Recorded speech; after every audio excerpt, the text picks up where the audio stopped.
making a comment or asking a question. And we will now begin the meeting with a roll call of members.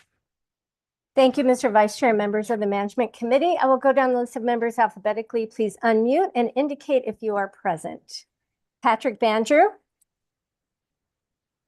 Chair Barton. Ben Bitter. Here. Thank you. Jean Blackman. Chris Brady. Chris is here.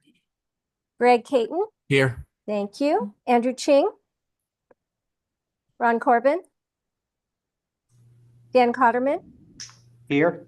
Thank you. Henry Darwin. Here. Thank you. Crystal Dykes. Bruce Shay Joaquim as proxy for Bruce Gardner. Present. Thank you. Rachel Goodwin. Here. Thank you. Chief Deputy City Manager Greg Reese as proxy for Rosa Inchausti. Suzanne Jones. Jeff Kulaga. Leo Liu. Here. Thank you. Reyes Medrano. Jessica Mefford Miller. Present. Thank you. Jennifer Jack as proxy for Brian Myers. Present. Thank you. Grady Miller. Here. Thank you. Gary Neese. Here. Thank you. Kevin Phelps, Vice Chair. Here.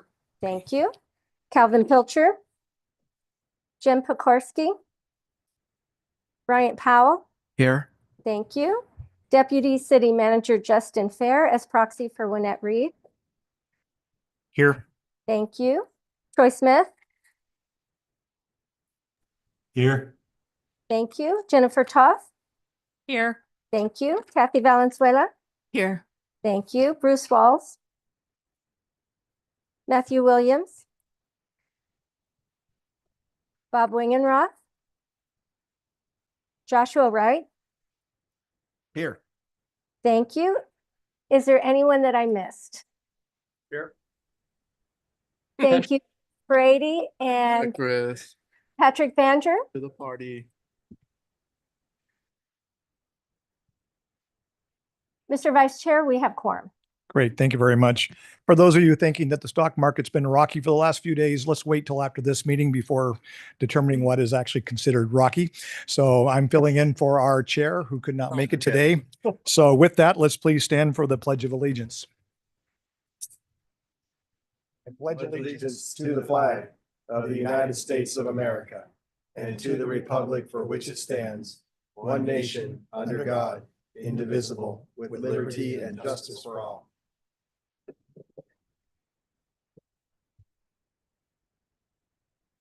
Our next item is call to the audience. Have we received any comment cards? Thank you, Mr. Vice Chair. We have not received any requests to speak. Very good.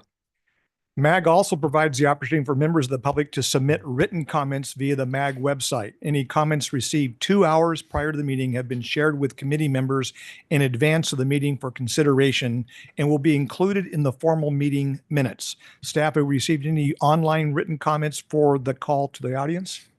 Thank you, Mr. Vice Chair. We have received no written online public comments for the call to the audience or any other agenda on today's agenda. Great. Thank you.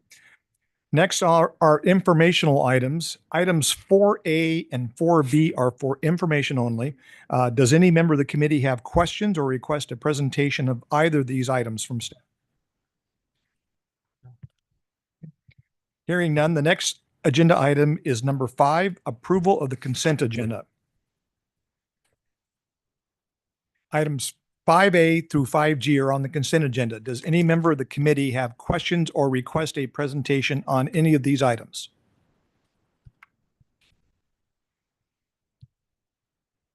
Hearing none, prior to approval of the consent agenda, there is an opportunity for members of the public to comment on any of the items on the consent agenda. I believe we've not received any comments, so we will then move to the consent agenda. Staff, have we received any online written comments for the consent agenda? Thank you, Mr. Vice Chair. We have not received any written online comments for this agenda item. Very good. Is there a motion to approve consent items 5A through 5G? So moved. Second. Been moved and second. That was moved by Mr. Grady and seconded by, was it Jennifer? Oh, Jennifer. Okay, we'll have those participating in the meeting online take part in the voice vote by turning on their cameras and unmuting their audio. For those who cannot or do not want to turn on their cameras, staff will conduct a roll call vote. Members, please leave your cameras on until after the roll call vote. Can I hear a voice vote of those in the room and those online? Those in favor say aye. Aye. Aye. Those opposed say nay. Staff, can you take a roll call of the members participating virtually who did not turn on their cameras? Thank you, Mr. Vice Chair. All cameras are on and the motion passes. Very good. So now we'll go to items proposed to be heard. Item number 6 is Proposition 479 Arterial Life Cycle Program Policies and Procedures. This item is on the agenda for recommendation of approval and will be presented by Carrie Kassler, Transportation Planner. Thank you, Mr. Vice Chair, and hello, members of Management Committee. Today, I will be presenting on the Proposition 479 Arterial Life Cycle Program Policies and Procedures. So the Arterial Life Cycle Program, or the ALCP, is the financial management tool for the arterial streets component of the Regional Strategic Transportation Infrastructure Investment Plan, or the RSTIP for short. It contains a list of 91 defined projects within the RSTIP supported by Prop 479. And is guided by the policies and procedures for the management and oversight of this program, which is what we're here to talk about today. So some quick background, the Prop 400 ALCP is currently underway and has been for the past 20 years. The policies were originally developed in 2004, 2005, and has been updated several times for various items.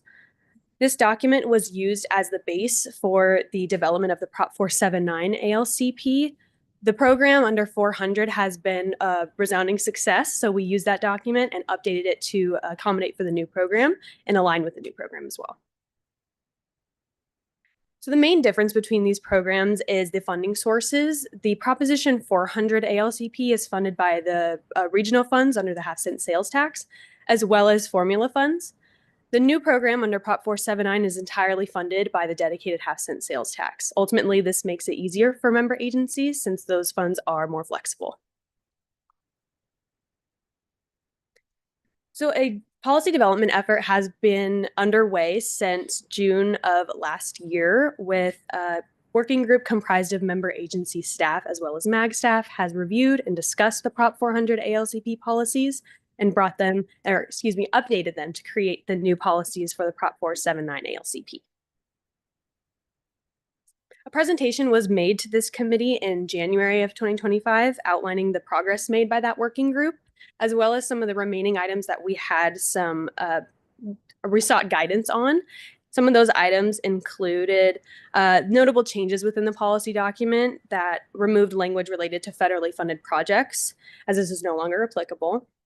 Next was the revision and improvement of the project change tool, the mechanism used by member agencies to swap out projects. And lastly, adding language outlining the process to account for inflation in project budgets. So the main focus of today's presentation is next steps. We understand that this is what agencies are most excited about, so hopefully I can provide some clarity here. So pending successful passage of the program policies and procedures, activities that will be taking place in March and April include updating the reimbursement as well as the cost estimates to account for inflation. Next is the draft version of the fiscal year 2026 Prop 479 ALCP with projects programmed in specific years rather than the 5-year phases that they are currently outlined in.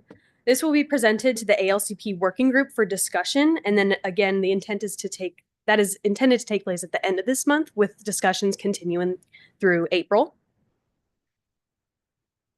Next, an item will be brought through for information only in the policy committees in May to give an overview of the work done by the working groups and to give the policy committees an opportunity for any remaining questions or tweaks to that program that we've developed. And then the intent is to bring the draft fiscal year 2026 Prop 479 ALCP for approval in June 2025. Mr. Vice Chair and members of Management Committee, the action requested is on the screen. I'm happy to take any questions. Thank you very much, Carrie. I'd like to ask, are there any questions by members of the committee?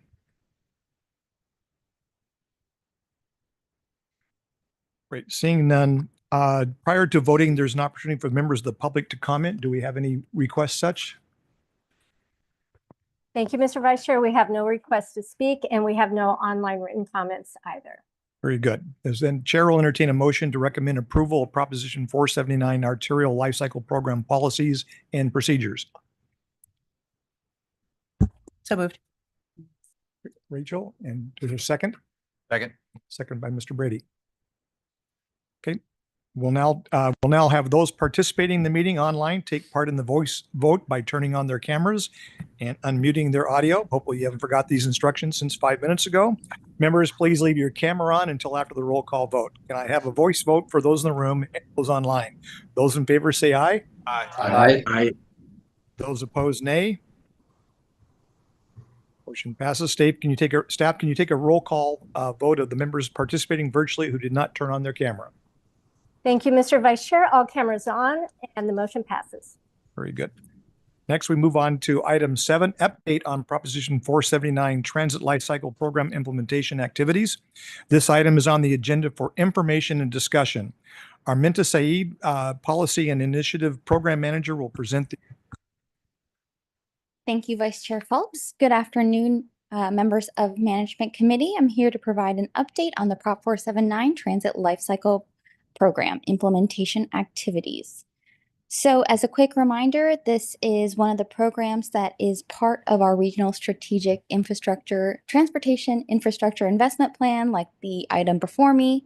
That was approved back in 2021, guides transportation investments through the next 20 years through 2045, and it served as the basis for Prop 479 passed by voters in November of last year. The Transit Lifecycle Program is, of course, the management tool for the transit investments included in the RSTIP. So when it comes to the Transit Lifecycle Program, it has the biggest policy shifts of all of the programs that are included in the RSTIP. It includes funding for both capital investments as well as operations. And when moving from 400 to the 479 program, management of the program is going from Valley Metro to MAG. So because of these reasons and more, the transition from 400 to the 479 program is more complex than the other programs in the RSTIP.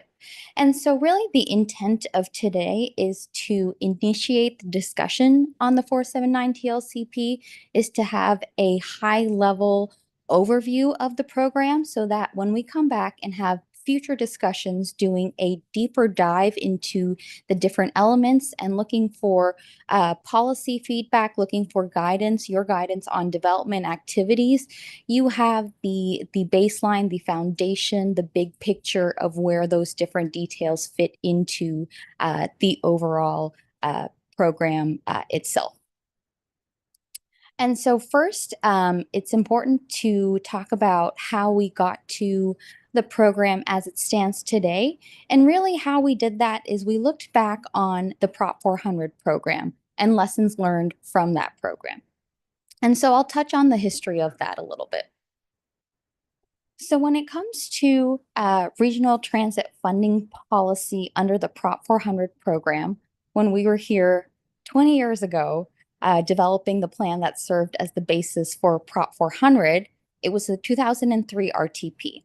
And initially, the 2003 RTP took a long-range plan-based approach when it came to regional transit funding, in that it allocated regional funding for regional bus operations, bus capital, as well as rail capital investments. Prior to Prop 400, prior to the 2003 RTP, transit service really varied from jurisdiction to jurisdiction, mainly because of the unevenness in local funding. And so really the 2003 RTP looked to fix that by allocating regional funding to key routes that were also known as super grid routes in order to provide consistent service throughout the regional transit network. However, there were some inherent issues with the plan-based model. First, it was inherently it was the risk to external market factors. essentially, the assumptions that were used to develop the plan were inherently misaligned with changes to the market over time, changes in costs, in revenues, in performance trends, in demographics. And as a result, it made it really challenging to keep the commitments that were in that original plan. In fact, this is what happened when the Great Recession occurred. There were a significant decline in revenues, and as a result, several significant cuts in transit service needed to be made. And so a huge lesson learned from that approach was that a long-ranged plan-based model was better suited to capital projects, which had that longer time horizon associated with it due to the construction and procurement associated with a capital project. So because of the significant cuts, there was a forced policy shift to a fixed allocation funding approach. In this approach, allocations were fixed at calculated shares allocated to the jurisdictions themselves for regional fixed route express as well as paratransit bus services. And so that's what you're seeing here on the graph in orange is the proportionate breakdown of the fixed share between the subregions in the valley. The issues with this particular approach, while it did provide financial stability, was the same as the plan-based approach, also because of its static nature. It did not allow us to respond to changes in the market demand. And so you see that here when you compare the ridership as well as the revenue miles in 2019, also shown proportionately between those subregions. And then in addition, there was another inherent issue with the fixed funding approach. And that was the inherent incentivization to focus on local service rather than regional service that crossed jurisdictional boundaries. This was further complicated when you consider the significant role that local funding plays. The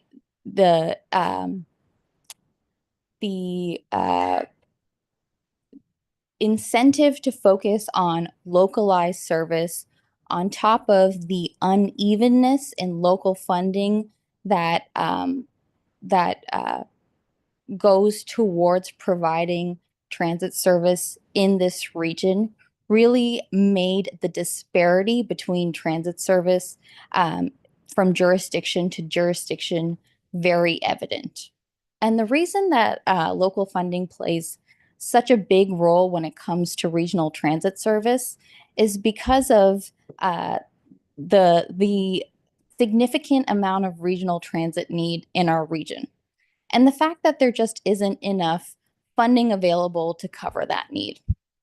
In fact, even if you allocated the entire amount of the regional sales tax just to cover transit, it still wouldn't be enough to cover all of the region's transit needs. And so as a result, local contributions will continue to play a hugely significant role when it comes to providing transit service. And you can see that here on this map when you look at the local bus network and the breakdown of funding source. The green here shows what's locally funded versus the orange showing what's regionally funded. So when it came to plan development for the Prop 479 program, the regional transit funding policy was of huge focus for our policymakers. MAG staff at the time when we were developing the RSTIP, we were given direction to explore a new framework that enhanced performance of bus operations, as well as allowed flexibility to respond to changes in the future. And so as a result, the plan that was put together, the Prop 479 transit program, the way it's going to function has significantly changed from the way it functions today under the 400 program. And at the cornerstone of all of this is a new performance-based formula program for distributing bus operations funding. What you see here on the map is all of the 4 different transit program components that make up the overall TLCP. So the bus operating assistance, the regional services, the bus capital program, as well as the high capacity transit program. And then in addition, all the revenue sources in addition to the sales tax that were considered in making up the transit lifecycle program. And I'll dive into each of these individually briefly. So when it comes to the bus operating assistance program, this is where that performance-based formula program lives.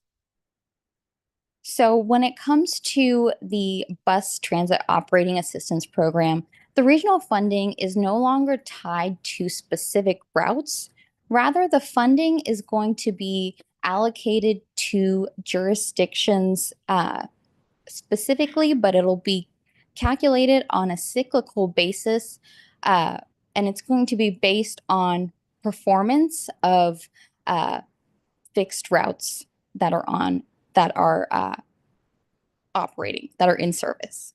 And it's really a 3-pronged approach. So first, you've got that formula program that I spoke of. It's going to be based on performance, like I mentioned, broken down between the 2 factors that you see here, ridership and revenue miles, again, calculated on a cyclical basis so that it can continue to be flexible and respond to changes in the market. In combination, there will be a baseline allocation. This will be an allocation that's equivalent to the fiscal year 2025 regionally committed revenue miles as reflected in the fiscal year 2019 TLCP. And really that's intended to provide a level of certainty as we move into a new funding policy framework, which can come with a level of uncertainty, and make sure that regionally committed revenue miles can continue to stay in service as we transition to a completely new program. And then finally, there is a set aside for what's called the SEED program. And really that's to make sure that there's funding available to respond to emerging markets. Next, moving on to the regional services program. Currently under Prop 400, this comes out of jurisdictions' fixed allocation. This is now going to function as an off-the-top dedicated set-aside. And so really incentivizing that cross-collaboration, that the regional perspective that's necessary for these regional services.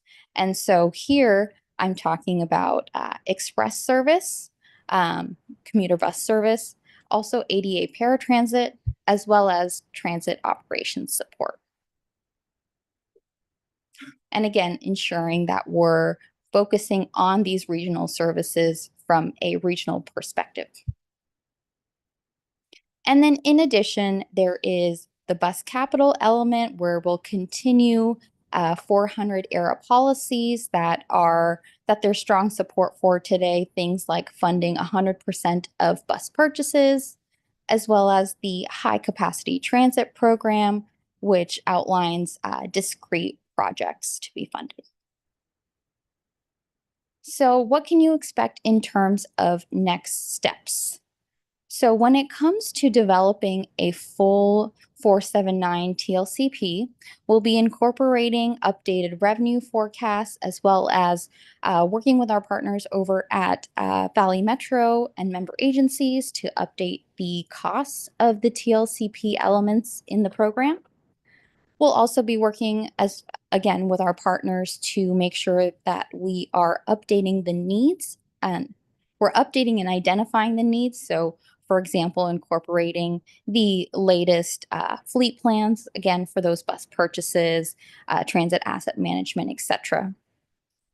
We'll also be looking at project and phasing modifications, mainly related to the high capacity transit program. And then finally, we'll be establishing implementation procedures, again, given that this is a completely new framework for the transit program. We've been working with a TLCP working group, which consists of member agency representatives, and really the purpose working with them is the intent there is really to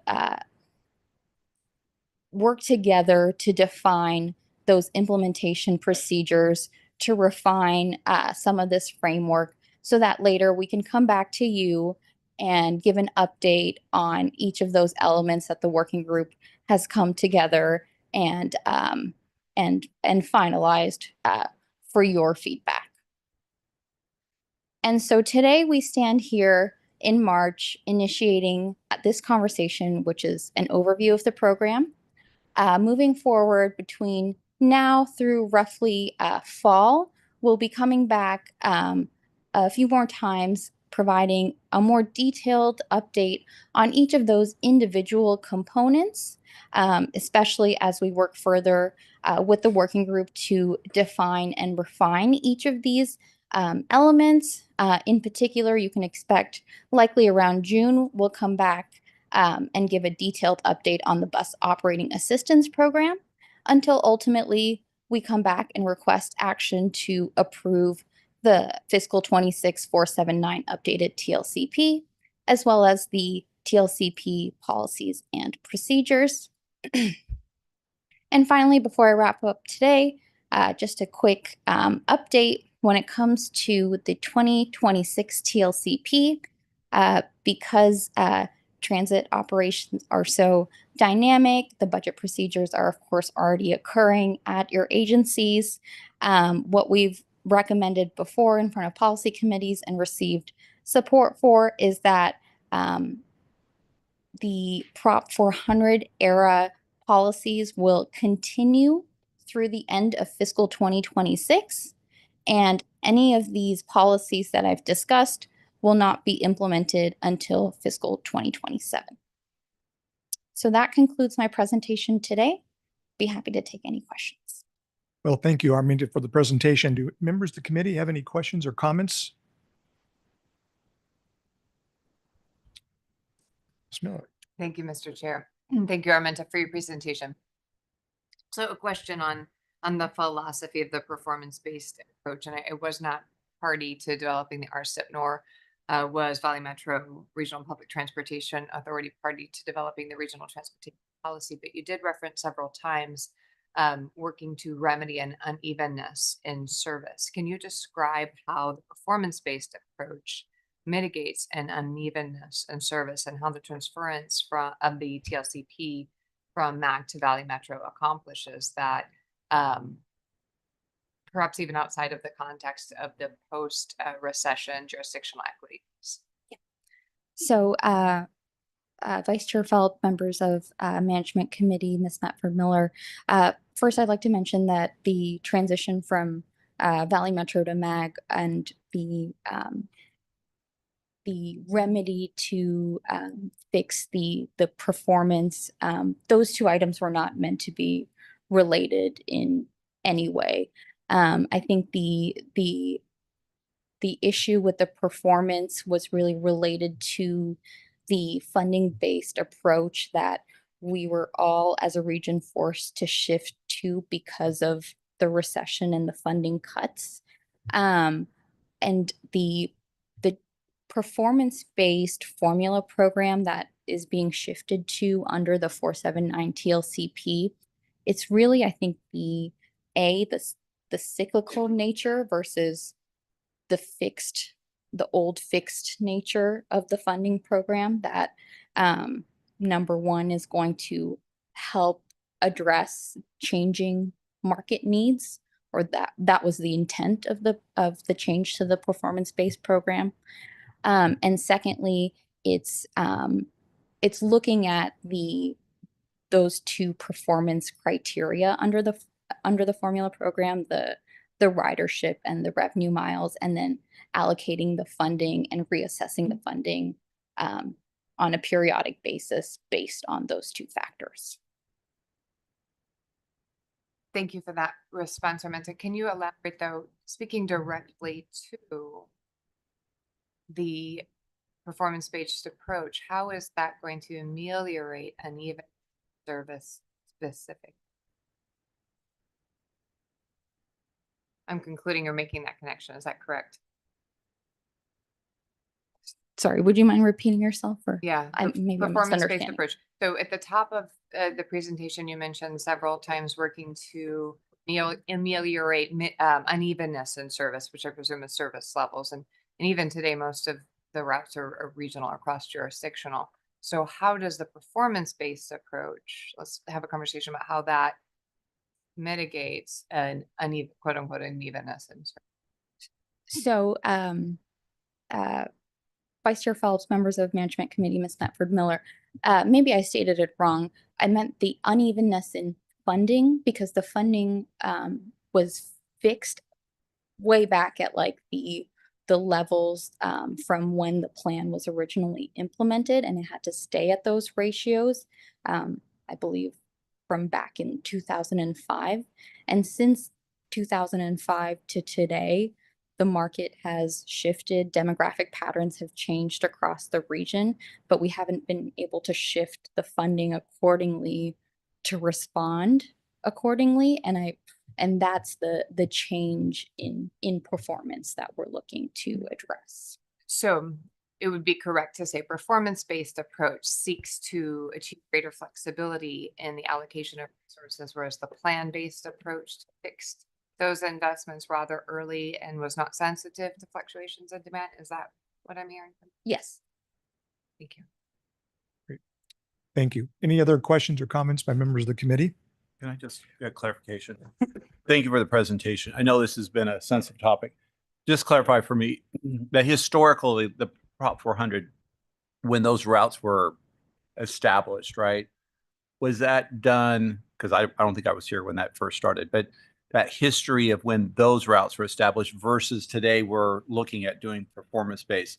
So those original regionally funded routes, were those just kind of like trying to create a balance within the allocation of funds for the system? Or do you remember, you probably weren't here, but how was that done? Because I think what we're talking about is we're transitioning from where there were kind of established routes, right, that were just set regardless of, there wasn't necessarily there's a demand for this that serve a certain area, and we just stuck with those routes, right? Now we're shifting to something that's based on some kind of performance. But John, how was those originally established? I know they're just it was kind of like a negotiated, like, how do we share the dollars across the region or something like that? Yeah, thank you for the question. Good question, Vice Chair Phelps, members of the Management Committee. So first, to be clear, I was not here either.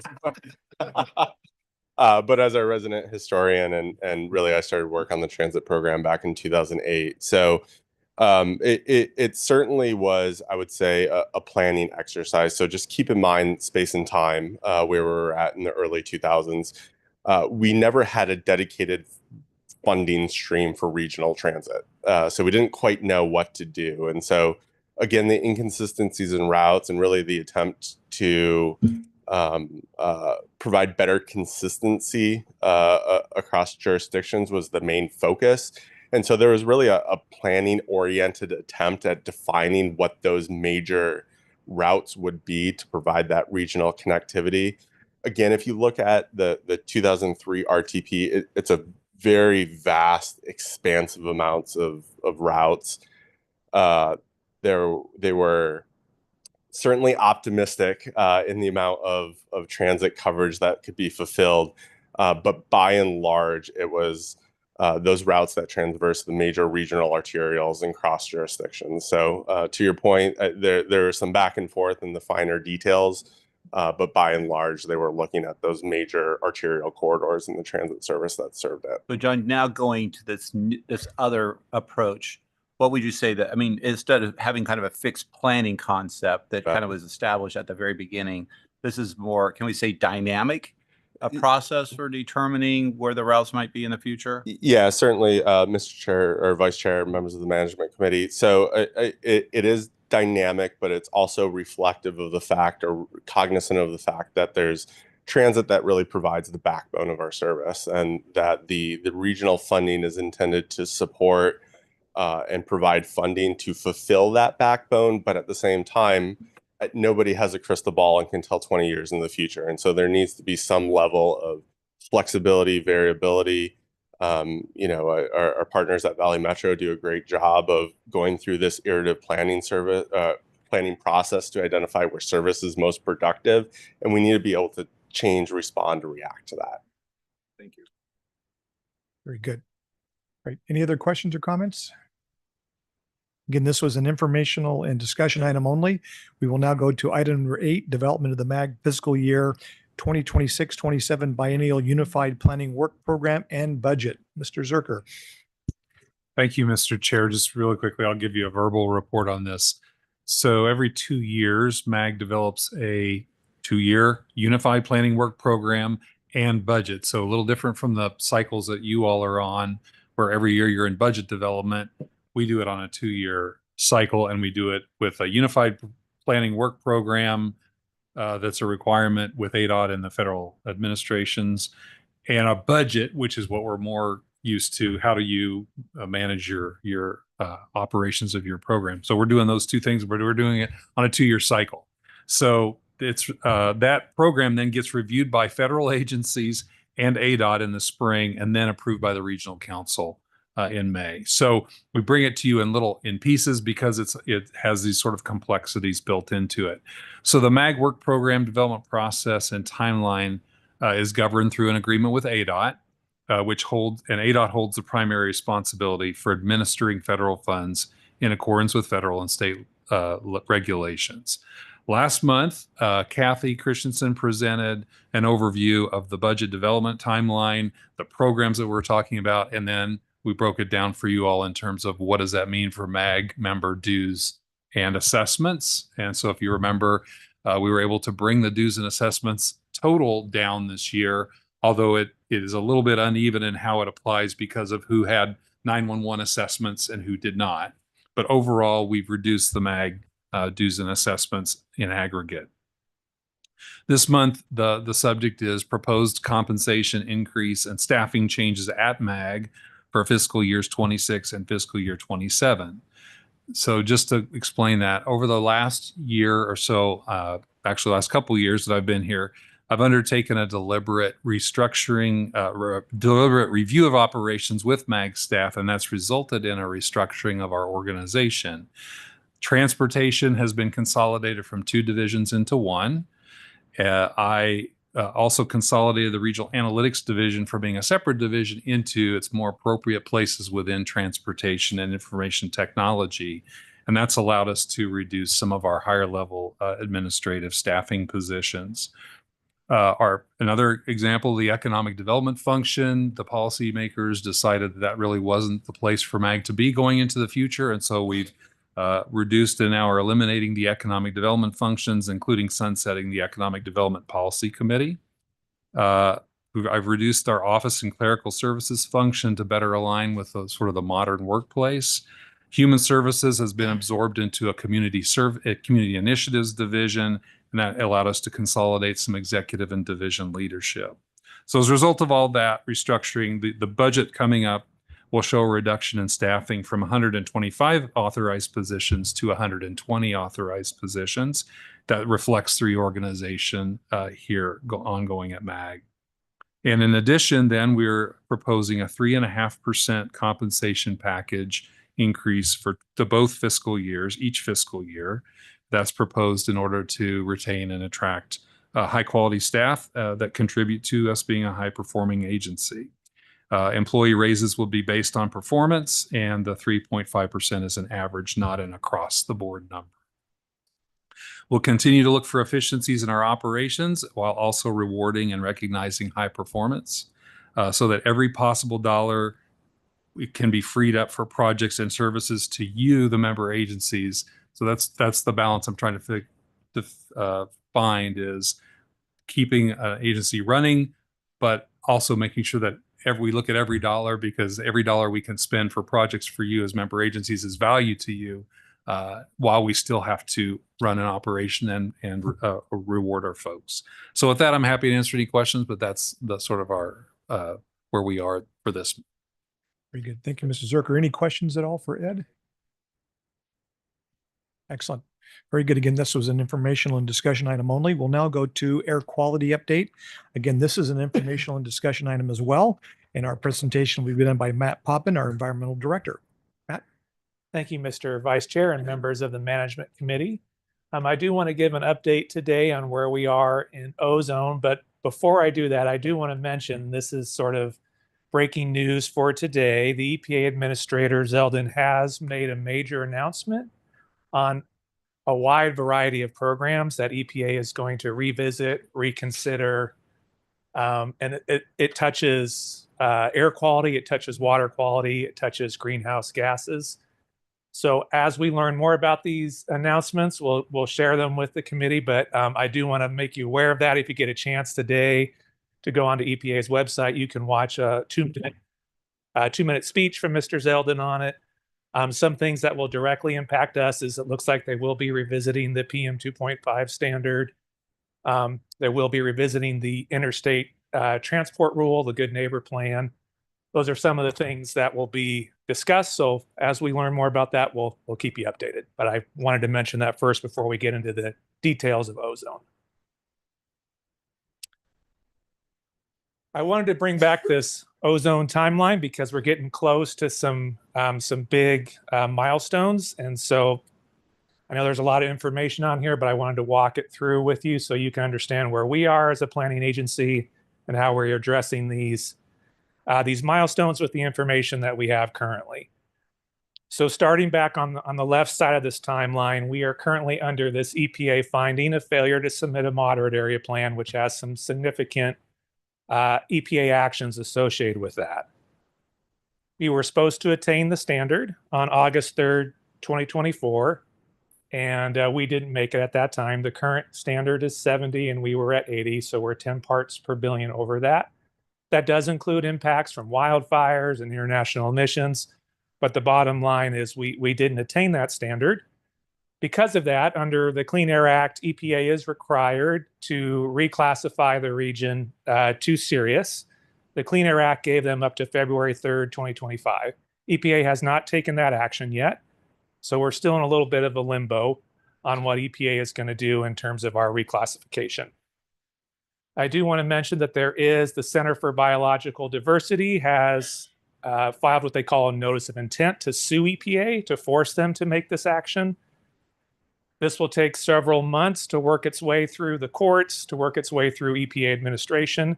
And normally EPA settles this matter. They come to an agreement with the center before a judge would make a decision. But that is out there currently as well. So going back to our finding of failure to submit, that came with a series of sanctions clocks. And the first sanctions clock is due or would be triggered May 17th, 2025, which is 2-to-1 offsets on major industries. The way we turn off those sanctions is to submit a moderate area plan to EPA that addresses outstanding moderate area requirements. So we just completed the public notice period for that. That finished up last week. That will go through our air committee in March and then come to you and regional council in April for adoption. And then we'll send that up to EPA for approval. If EPA finds that complete, that will terminate the sanctions. The one unknown at this time is there is some chance that EPA will decide to keep us at moderate and not bump us up. If that occurs, I will have to pull back that plan and add some new elements into it. Probably a demonstration that we're impacted by international emissions. So that will shift when that will get up to EPA. So it is possible those first sanctions would come into effect because a plan would not be up to EPA in time to turn it off. So I want to make you aware of that. We're monitoring that. But that is something that could occur. For now, we're going forward with the idea that EPA will eventually reclassify us. And so the plan we're submitting to them is under that scenario. Like I said, if something changes, we'll pull back and we'll revise and we'll get it up to EPA as soon as we can. And then lastly, if we are reclassified to serious, we have to move quickly, get a serious area plan up to them by January 1st. And so we're working on that serious area plan right now, even though we don't know for sure if we'll be reclassified. So we're in a little bit of a limbo. That's the latest with where we are on ozone. So sort of in summary, what's our overall strategy to deal with ozone? One, we're working as best we can to turn off those sanctions. We have that moderate area plan. Public comment was complete March 7th. It will come to you in April. Unless we hear from EPA, no, we've made a decision to keep you moderate, we'll have to revise that. But if that doesn't occur, it's going to come to policy committees in April for your approval and then submittal to EPA. If we're reclassified to serious, we're working on the serious area plan. We're doing that now, assuming that's going to occur. We've hired Rambles. Thank you for the committee's selection of this contractor to prepare that demonstration of what impact from international emissions have on our local ozone concentrations. For a serious area plan, we do that for the year 2026 because that's the new attainment date. If we remain moderate, we'll shift with the contractor and we'll have them prepare that plan for 2023, saying that we would have been able to attain the standard in 2023, but for international emissions. So we'll make that shift if the administrator decides to keep us at moderate. It's still really important for us to continue with the GLOR study to get more information on why local emissions are not resulting in local ozone concentration, or why local emission reductions aren't resulting in local ozone concentration reductions. That's still really important. And it's a very important activity. So we're going to continue with that. And then we'll prepare the serious area plan by January 1st as needed. Then lastly, we continue to engage with EPA on these topics. Through our partners with the Intermountain West, they have sent a letter again to Mr. Zeldin, mainly focused on science, but we've also reiterated our concerns with 179B and wildfires. So we'll continue to work with the new administration and put these issues forward with them and see what we can do working forward. So that concludes my update. Happy to take any comments or questions. Great. Matt, thank you for your presentation. Are there any questions at all for Matt? Kevin, Yes, sir. I just want to say thank you for all you're doing in this work. It's really matters and to stay the course. I don't know if we feel like we're in the eye of a hurricane sometimes, or we have all federal grants and trying to figure out in this time where to go. And I think the route that you're going is great, and all the alternatives you're presenting and to be as prepared as we can is the way to go. Don't know what else to do. You know, I just looked up, Ben and I, the different videos. There's like 4 or 5 different videos to stay up on. To stay up on all this is going to be a huge effort, and it's all across the federal government right now. So we figure out what the new world is there. So thank you. Good comments. Any other questions or comments for staff? Again, this was an informational item only, and we'll now move to item number 10, Executive Director's Report. Again, this is an informational item. Thank you, Mr. Chair. Just a few things to highlight quickly related to some of the work going on with you all. The transportation team here has had several corridor studies going with public engagement. We were out in the East Valley for a Meridian Road corridor study in late February with over 100 people there, and Apache Junction Mayor Chip Wilson jumped right in and started fielding questions and helping folks out. Also, Pinal County Supervisor Goodman was there as well. On March 3rd, on the other side of the slide, we had a virtual open house for the US 60 corridor study, the Grand Avenue corridor study, with over 60 people online. And thanks to our partners from ADOT, Peoria, and Surprise for being part of that. We continue to get good online feedback on that really important study in this Northwest Valley. Next slide. On March 10, Maricopa County Department of Health released a 2024 preliminary report on heat-related deaths, which showed that First of all, there are still too many people dying of heat, but in a small bit of hope, fewer people passed away from heat in 2024 than in 2023. So it was 602 confirmed deaths in 2024, 645 the year before. So the efforts that were put in by the region, by Maricopa County Department of Public Health, resulted in fewer people dying of heat, but there's still too many. So we're going to continue our work on heat relief here, emergency air conditioning repair and all that. And we have a lot more on our website at azmag.gov. And we'll continue to talk about that as we go forward. Finally, on Saturday evening, the mouthful of a RSTIIP, Regional Strategic, we got to find a better name for this thing. The Prop 479 plan received the governor's award from Arizona Forward, the governor's award for Future Arizona, recognizing the planning effort there. So thank you all. It was a work by MAG staff, led by Audra Kester Thomas, John Bolin, but involving a whole bunch of MAG staff, but really all of you all as member agencies and your staff are part of that too. So thank you. Arizona Forward's been a supporter of MAG and of the region plan development all along. Buckeye Mayor Osborne and Phoenix Mayor Gallego were there for the award with Governor Hobbs, and they recognize the importance of regionalism, the unanimous support and commitment from you all as member agencies and your mayors. Also, separately, we want to recognize member agencies Phoenix, Mesa, Queen Creek, Glendale, and Scottsdale, who are also awarded Environmental Excellence Awards, Crescordias, and finalists. So congrats on that. Vice Chair Phelps, that concludes my report. Very good. Thank you, Mr. Zuercher. Any questions or comments from Mr. Zuercher? I should also mention Valley Metro RPTA got a recognition as well. So thank you. Very good. Next item is our legislative update.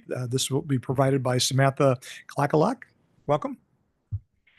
Thank you, Vice Chair Phelps and members of Management Committee.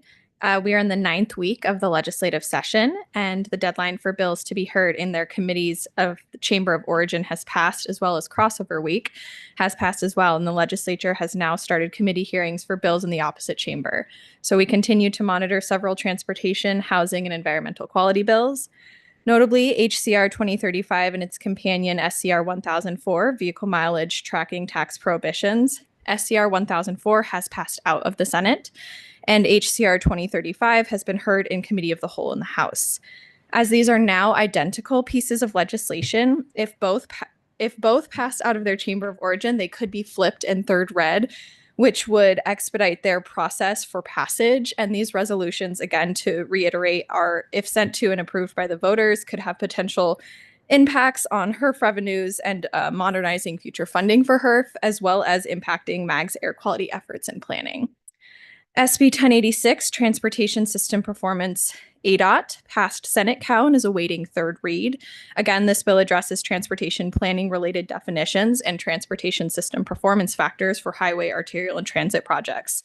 The performance factors listed in the bill tie to Prop 479 enabling legislation, and this bill could have implications on the implementation of Prop 479.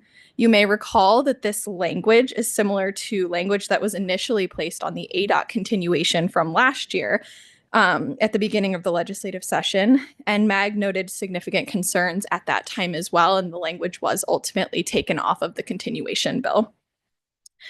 SB 1128, Air Quality Causation State Boundaries, has passed out of the Senate and has been first read and assigned in the House.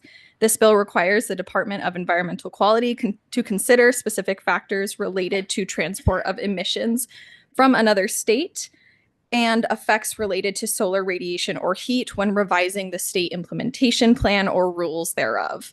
It specifies not to consider any emissions from outside the border of the U.S.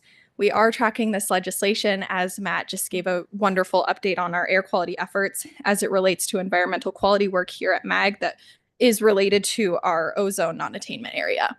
With that, that completes my report, Vice Chair, and I'm happy to answer any questions.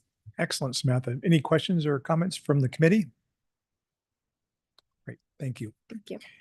Next item is item number 12, request for future agenda items. Are there any items the members of this committee would like to see on a future agenda?